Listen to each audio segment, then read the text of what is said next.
Phileas Fogg and his servant sat down in the first-class car at 20 minutes to 9. 5 minutes later, the train's whistle blew, and they were on their way out of London. Phileas Fogg rightly expected his journey to cause a lot of excitement in his part of London. News of the bet quickly made its way throughout the Reform Club, and soon the newspapers across the country were reporting on it as well. The newspapers declared that his attempt was madness. How could he be certain that every train and ship would arrive and depart on time? There could be derailments, storms, fog, snow or engine trouble. Just one delay, even for an hour, could mean the failure of Mr. Fogg's attempt.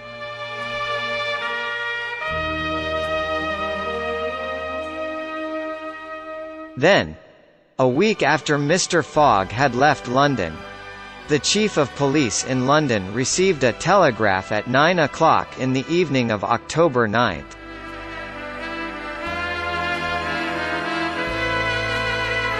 I have found the bank robber. He is Mr. Phileas Fogg. Send arrest warrant to Bombay immediately. Detective Fix.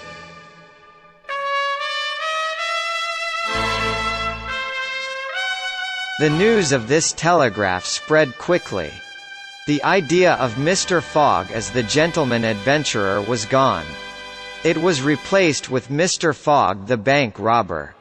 His mysterious lifestyle was mentioned, his living alone and his sudden departure. It seemed clear that Mr. Fogg had invented his journey around the world to escape from the police and throw the detectives off of his track.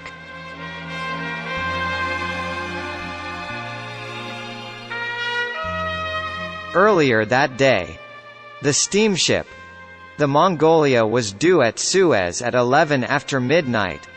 After passing through Port Said, 2 Englishmen were walking up and down the quay among the crowd. One was the British consul, and the other was Detective Fix. He was one of the detectives sent from England to search for the bank robber. He was to watch for any suspicious-looking travelers and follow them until he received a warrant for their arrest. At that moment, he was waiting impatiently for the Mongolia's arrival from Italy.